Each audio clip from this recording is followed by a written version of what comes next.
Welcome back to my channel. जैसा कि आपको पता है विभिन्न चैनलों पर एक न्यूज़ चल रही है, लेकिन न्यूज़ चलती रहती हैं, आप उन पर बिलीव करते हैं या नहीं करते हैं ये आपके ऊपर डिपेंड करता है। कोई ऑथेंटिक पर्सन उसको बताता है तभी आप उसको बिलीव करते हैं, या किसी ऑथेंटिक पर्सन के द्वारा वो जानकारी दी जाती है तब आप बिलीव करते हैं। तो कोई भी कटिंग है, कोई भी सूचना है, कोई भी इन्फॉर्मेशन है, उस पर विश्वास तभी किया जाता है जब वो ऑथेंटिक व्यक्ति के द्वारा कहा गया हो।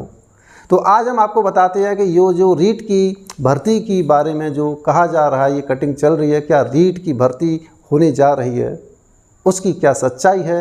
एक बार आप ये जो कटिंग चल रही है इसको आप देखिए, इसमें क्या लिखा हुआ है, इसकी सच्चाई फिर हम आपको बताते हैं। रीट परीक्षा जनवरी के दूसरे पखवाड़े में संभावित। शासन सचिव स्कूल शिक्षा जयपुर 10 अक्टूबर। शासन सचिव स्कूल शिक्षा श्री कृष्ण कुणाल की अध्यक्षता में गुरुवार को शिक्षा संकुल में रीट परीक्षा की तैयारियों के संबंध में बैठक आयोजित हुई।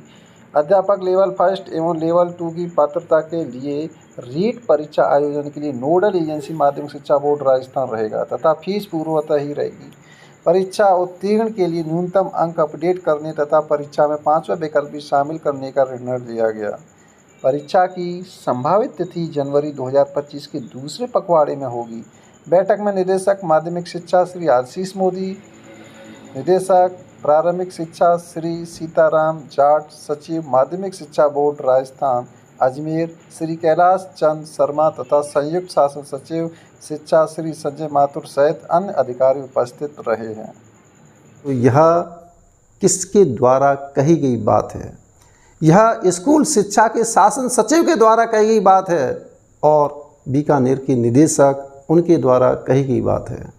उनके समक्ष उस मीटिंग में यह बात कही गई है कि जनवरी के सेकंड पखवाड़े में रीट की एग्ज़ाम कंडक्ट करवा ली जाएगी।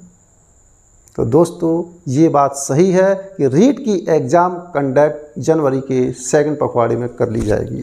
तो ये ध्यान रखना, जनवरी के सेकंड पखवाड़े में, जनवरी कितने जनवरी? सेकंड पखवाड़े का मतलब होता है 15 जनवरी के बाद कभी भी ये एग्ज़ाम कंडक्ट होगी। 15 जनवरी के बाद 15 से 30 जनवरी के बीच में ये कभी भी एग्ज़ाम कंडक्ट करवा ली जाएगी। अब संचय की स्थिति इसमें ये आ जाती है कि क्या यह एग्ज़ाम आगे की ओर बढ़ेगी या नहीं बढ़ेगी। कुछ अभ्यर्थी ऐसे होते हैं कि हमारे पास टाइम नहीं है तो ये एग्ज़ाम आगे जा सकती है, उस हिसाब से वो तैयारी कर सकते हैं, वो श्योर हो जाते हैं कि ये एग्ज़ाम आगे की ओर जाएगी। लेकिन आपको हम बता दें कि ये जो बात कही गई है शासन सचिव के द्वारा कही गई है, जहाँ तक संभवतः होगी, सही बात है, 15 जनवरी के बाद 15 से 30 जनवरी के बीच में ये एग्ज़ाम कंडक्ट करवा ली जाएगी। हो सकता है, संभवतः, बिल्कुल सही बात है, ये इसको लेकर के चलें और उसके बाद में फिर मेंस की प्रक्रिया स्टार्ट हो जाएगी। तो मेंस के लिए तो भरपूर टाइम मिल जाएगा, लेकिन बात ये आती है 90 दिन आपको मिलेंगे इसकी तैयारी के लिए। 90 डेज आपको मिलेंगे, 3 महीने आपको मिलेंगे। 3 महीने हैं तैयारी के। कितने महीने हैं तैयारी के? तैयारी के 3 महीने आपको मिल रहे हैं। 3 महीने में आपको किस तरीके से तैयारी करनी है? तैयारी तो करनी ही पड़ेगी, क्योंकि रीट मेंस की तैयारी छोड़ो, पहले आप रीट प्री की तैयारी करेंगे। रीट प्री क्वालिफाई होगा तभी आपके लिए आप रीट मेंस के लिए एलिजिबल होंगे, अन्यथा नहीं होंगे। तो मेन टारगेट, मेन फोकस अब आपका रीट प्री होनी चाहिए। तो यहाँ पर 3 महीने हैं आपके पास। थोड़ा सा हम इसके बारे में बता दें कि इसका जो पाठ्यक्रम है क्या चेंज होगा, ये संशय की स्थिति होती है।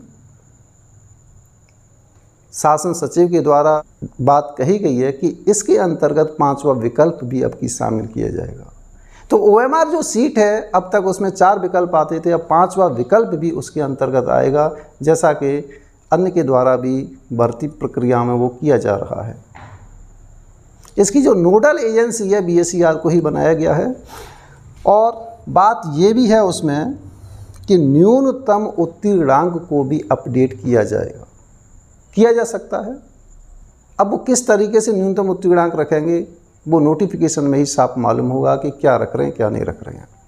लेकिन जहाँ तक संभवतः है पाठ्यक्रम की, तो पाठ्यक्रम जो पिछले था लगभग वही होगा, कोई उसमें चेंजिंग नहीं होने वाला है। और ये भी बात हम आपको बता दें कि जो रीट प्री है, रीट प्री में जो टाइम है 3 महीने का टाइम है। 3 महीने में आपको किस तरीके से तैयारी करनी है, समय कम है, समय कम है न्यू स्टूडेंट के लिए। जो पहले से तैयारी कर रहे हैं उनके लिए तो ये टाइम सफिशिएंट है, लेकिन जो न्यू स्टूडेंट है, न्यू स्टूडेंट कौन से होंगे, कौन इसके लिए एलिजिबल होगा, उसकी बात बता देते हैं कि जो पहले रीट क्वालिफाई नहीं है वही इसके लिए क्या हो जाएंगे, एलिजिबल हो जाएंगे।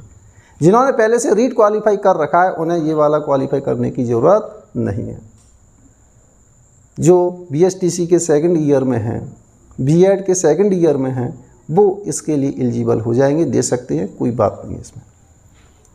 तो पहले आप इसकी तैयारी करोगे रीट, ये है मैं आपका टारगेट यही होना चाहिए, रीट प्री, रीट प्री आपका टारगेट होना चाहिए।